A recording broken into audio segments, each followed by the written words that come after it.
एक समय की बात है। गांव के पास एक बड़ा बाजार था जहां रोजमर्रा के सामान का लेन देन चलता रहता था।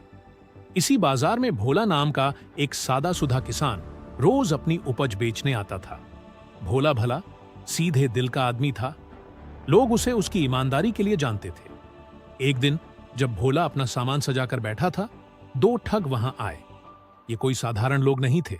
उनका नाम धनराज और कमलेश था। इन दोनों ने बाजार में भोला को मोटा मुनाफा कमाने वाला देखकर सोचा, इसे ठग कर धन कमा ले। धनराज ने कुटिल मुस्कान के साथ भोला के पास कदम रखा और बोला, भाई साहब, क्या आप ये आम हमें बेचेंगे? भोला ने अपने आमों की टोकरी की ओर इशारा करते हुए कहा, हाँ भाई, सस्ते दाम में ले लो, आज मौसम भी अच्छा है। लेकिन इन दोनों ठगों का मन ठगने की योजना बना चुका था। दोनों ने सोचा कि भोला की सादगी का फायदा उठाकर उसे धोखा दिया जाए। कमलेश ने कहा, हमारे पास कुछ नकली सिक्के हैं, इन्हें असली बताकर तुमसे लेन देन कर लेंगे और तुम सोचते रह जाओगे कि तुमने अच्छा मुनाफा कमाया।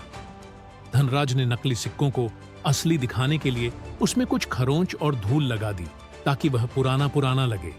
फिर दोनों ने भोला से बड़े उत्साह से कहा, हम बहुत बड़े व्यापारी हैं, चलो हम तुमसे सारे आम खरीद लेते हैं और कल फिर से और भी सामग्री लेंगे। भोला भला साधारण दिमाग का इंसान था। वह धनराज और कमलेश पर विश्वास कर बैठा। उसने सारी टोकरी उनके हवाले कर दी और बदले में वे सिक्के ले लिए। खुश खुश दोनों ठग आगे बढ़े, ये सोचते हुए कि कितनी बड़ी ठगी उन्होंने की है। पर जब वे पास के गांव के चौक तक पहुंचे तो उन्हें एक बूढ़ा दाना व्यापारी मिला। वह पास ही खड़े था और उसने उन सिक्कों को गौर से देखा। वह बोला, ये सिक्के असली नहीं हैं, इन पर ठीक ठीक अंक नहीं है और ये घिसे पिटे भी नहीं लगते, ये नकली लग रहे हैं। ठग चकित रह गए, उनका दिल डरने लगा।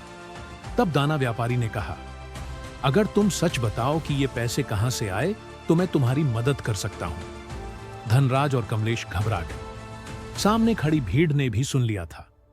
लोग कहने लगे, ये तो नकली पैसे हैं, इन्हें भोला के साथ धोखा किया है। दोनों ठगों को समझ में आ गया कि उनका काम अब उजागर हो गया है। तभी गांव के मुखिया वहां आ पहुंचे। उन्होंने विनम्रता से कहा, अगर तुम सच्चाई से बोलोगे कि तुमने क्या किया तो मैं तुम दोनों को एक मौका दूंगा सुधरने का। ठगों के दिल में डर और शर्म दोनों बढ़ गए। धनराज ने हिम्मत जुटाई और सख्ती से कहा, हमने भोला को धोखा दिया, ये नकली सिक्के हैं और हमने उसे हानि पहुंचाई। मुखिया ने पूछा, तो तुम्हारा अगला कदम क्या है? क्या तुम ईमानदारी से इसका समाधान करना चाहोगे? कमलेश ने कातर होकर कहा, हम भ्रष्ट कार्य से बाज आना चाहते हैं, लेकिन हमारा कोई मार्गदर्शन नहीं है। हम ईमानदारी से वापस भोला को उसका नुकसान देना चाहते हैं। मुखिया ने कहा, तो फिर सही करो, उस किसान के पास जाओ, अपनी गलती स्वीकार करो और जितना नुकसान तुमने पहुंचाया है उतना पूरा करो। यही असली ईमानदारी है। दोनों ठग डरते डरते भोला के पास गए और सच्चाई बता दी। भोला ने पहले तो हैरानी जताई, लेकिन फिर उसने कहा, सत्य और ईमानदारी में कोई बुराई नहीं है। अगर तुम सच में सुधरना चाहते हो तो मैं तुम्हें मदद करूंगा। धनराज और कमलेश ने मौका पाकर अपने सारे कार्यों को सुधारने का वादा किया। उन्होंने बाजार में फिर से काम शुरू किया। अब वे ईमानदारी से सामान बेचते और लोगों से विश्वास अर्जित करते। धीरे धीरे गांव वाले उन्हें पहचानने लगे और दोनों ने ऐसा व्यवहार किया कि उनकी पुरानी छवि मिटने लगी। आज भी उस गांव में लोग बच्चों को सिखाते हैं, सच्चाई और ईमानदारी का कोई विकल्प नहीं। चाहे जीवन में कितनी भी कठिनाई आए, जिसने भी सत्य के मार्ग को अपनाया है उसे सम्मान और सफलता मिली है।